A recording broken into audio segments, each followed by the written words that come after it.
In a galaxy where might alone once determined supremacy, an unexpected contender was about to overturn every assumption, proving that the fiercest strength didn't lie in brawn or brute force, but in the tenacity of a species used to wrestling with the impossible. And no one expected that the galaxy's fate would hinge on a man like Dave Sanders, a Kansas farmer with a taste for flannel shirts and a stash of beef jerky enough to last a lifetime. Yet here they were, the Galactic Council, representing the most intelligent species from all corners of the cosmos, had gathered for an unprecedented emergency session. The agenda, a monstrous entity dreaded across the galaxy, feared and whispered about in hushed voices as the devourer of worlds. Massive, bristling with spikes, and known for its merciless rampages, this creature was so terrifying that black holes seemed like mere inconveniences by comparison. Yet, in this moment of universal crisis, Dave had thrown his hat into the ring. Council representatives, comprising a menagerie of tentacled, multi-eyed, and gelatinous creatures, sat in stunned silence as Dave's image appeared on their holoscreens. Here was a human, one of those famously unpredictable Earthlings, volunteering to tame the beast. The council exchanged bewildered looks, their varied appendages twitching in disbelief. Zerk, the council's top scientist, let out an exasperated hum. Are we actually considering letting this human face the devourer? He's the only one who stepped up, muttered Grouse, a council official resembling a furry green cactus with far too many eyes. He claims he's got experience with dangerous creatures from his home planet, said Zark, reviewing his notes with incredulity. Apparently, he's dealt with things called coyotes, bulls, and, according to him, a raccoon about the size of a small spaceship, but our finest warriors couldn't handle the devourer. We've lost countless heroes to it, protested Zapper, an intergalactic jellyfish-like figure, her layered voice trembling with doubt. And we're going to let him try? The holoscreens filled with Dave's face once more, his easy grin and thumbs casually hooked in his belt. I'm not too sure about your big guy, but I've handled some gnarly beasts back on Earth. Heck, I once wrestled an emu. If it needs wrangling, I reckon I'm your man. The council chamber was a buzz of anxious murmurs and shocked glances. If there was one thing they'd learned about humans, it was that they often survived the impossible thanks to a mysterious quality some analysts had called pure stubbornness. Nevertheless, they had no other options. Very well, Dave Sanders, Zark announced, every word dripping with resignation. Prepare yourself. You will enter the Devourer's containment field at dawn. Dave gave a quick nod, chewing thoughtfully on his jerky. Sounds good. And if it's all right with y'all, I'd like to bring a cooler of Bud Light and some ribs, just in case. As his image faded from the screens, the council members sat in silence, a collective dread settling over them like a storm. An official leaned in close to Zark, whispering, "Are we truly doomed this time?" Zark's tentacles drooped in defeat as he muttered, "Honestly, I've got no idea anymore." The next morning, the council's containment complex was in full lockdown. Every top-tier official, scientist, and military leader in the galactic sector had gathered to watch Dave, a seemingly unbothered human, walk into the lair of the galaxy's most terrifying beast. Alien specialists crowded the observation rooms, anxiously staring at their screens with expressions that ranged from dread to disbelief as Dave entered, a large cooler and a portable grill in hand. Zark rubbed his temple with two tentacles, muttering an alien expletive under his breath. Is he seriously planning a picnic in there? Grouse leaned over to his monitor, zooming in on Dave, who was indeed setting up his grill with a confidence that could only be called bizarre. Behind the thick, reinforced glass, the Devastator paced, its massive claws scraping across the floor with a sound that sent shivers through everyone present. The creature, standing at an imposing 10 feet, was covered in jagged scales and had teeth that could likely pierce the hull of a starship. Meanwhile, Dave had just cracked open a can of beer. "Come here, big guy," he called, as though inviting a barn cat instead of a galactic menace. With casual ease, he tossed a marinated steak onto the grill, the sizzling aroma wafting through the air. The council scientists exchanged horrified glances. Zapper clutched her gelatinous hands, her eyes wide. Is he actually trying to bait it with food? The Devastator, lurking in the shadows, sniffed the air, its head tilting in apparent confusion. It took a slow, cautious step forward, intrigued by the unexpected scent. Dave nodded approvingly as if to a familiar pet. "The trick," he said, addressing the beast as if it understood, "is not to rush in guns blazing. You show you've got something worth its attention." Taking a relaxed sip of his beer, he remained blissfully unaware of the gasps from the scientists behind the blast wall. Suddenly, the Devastator lunged, claws extended in a flash of deadly intent. Aliens gasped, expecting Dave to be torn apart on the spot. But without missing a beat, Dave held up his hand, sternly shouting, "Hey, sit!" To everyone's shock, the Devastator hesitated, looking utterly baffled. No one had ever shouted at it before. That's better, Dave said, flipping the steak on the grill. You're welcome to join. Just keep those claws under control. Stunned, the Devastator slunk forward, almost as if chastened, and lowered itself onto its haunches, staring at the meat on the grill. Unbelievable, muttered Grouse, his fur standing on end as he stared in disbelief at the galaxy's deadliest predator behaving more like a curious pet than a bloodthirsty monster. He's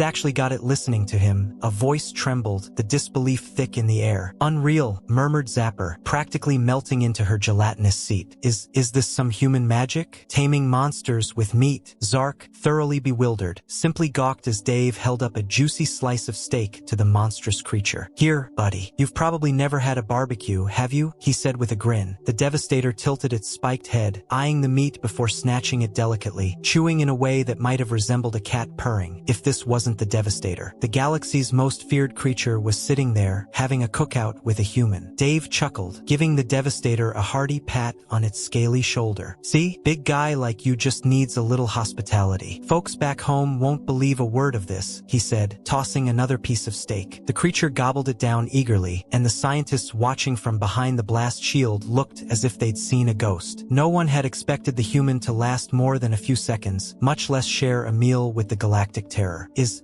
this standard human behavior? Grouse whispered to Zark, wide-eyed. Zark, clutching his notes with trembling tentacles, muttered apparently, for this one, it is. Word spread fast across alien worlds. A human named Dave Sanders had pulled off the impossible, taming the galaxy's most lethal predator with little more than grilled meat and boldness. Alien commentators went wild with theories. Some argued humans must possess some form of latent mind control. Others insisted Dave had to be some genetically mutated outlier. But one fact was clear. Dave Sanders had turned the devourer of worlds into a docile dining companion. Dave, however, couldn't understand what all the fuss was about. He'd taken to calling the beast Biff, saying it was a suitable name for a big guy who looked tough but had a good heart. Alien officials wrung their hands nervously, but Dave was too busy teaching Biff new tricks to bother with politics. All right, Biff, sit, Dave commanded, waving a chunk of meat. The creature, with all its spiny scales and menacing teeth, settled into a seated position, gazing up at Dave with a strange, obedient calm. Dave chuckled, tossing the meat as a reward. On the other side of the observation deck, the council scientists stared in horrified fascination. Zeri slumped into her chair, her usually vibrant skin now a shade paler. This isn't natural, she whispered. What else could he possibly teach it? Dave seemed all too happy to answer that question. Good boy, Biff. Now shake. The Devastator lifted one of its massive claws, which Dave grasped as if it were a regular pet's paw, shaking it with a cheerful grin. Biff, surprisingly pleased, let out a deep rumbling sound that made the walls vibrate. To Dave, it was friendly. To the scientists, it was nothing short of nightmare fuel. How is this even possible? Zark muttered, tugging anxiously at his tentacles, utterly at a loss. This creature has ravaged entire worlds, can shatter force fields, rip apart battleships with its claws, and now it's playing fetch. Zark muttered, his tentacles twitching in disbelief. Meanwhile, Dave, blissfully unaware of the council's existential panic, rummaged through his cooler and pulled out a neon green rubber ball. He waved it in front of Biff. Okay, big guy, let's try something new. You bring the ball back and you get another steak. Deal? Biff tilted his massive head, watching as Dave tossed the ball across the containment area. The creature hesitated, glancing between Dave and the brightly colored object, seeming uncertain. But then, as if some ancient hunting instinct awoke, it bounded after the ball with a crash that reverberated through the chamber. The scientists watching from behind their blast shields nearly fainted. The sight of the galaxy's deadliest predator charging after a rubber ball defied everything they knew about reality. Grouse murmured, this feels like a horror show, and yet, somehow, it doesn't. To everyone's shock, Biff returned. The ball clamped gently in his colossal jaws and set it down at Dave's feet. Dave laughed, giving Biff an approving pat on the shoulder as if he'd just retrieved a prized catch. You're a natural, Biff. Bet no one's told you that before. Huh. He tossed the ball again, and with an enthusiasm that shook the walls, Biff bounded off, filling the air with the thunderous sound of his footsteps. In the observation deck, Zark's eyes were wide with astonishment. This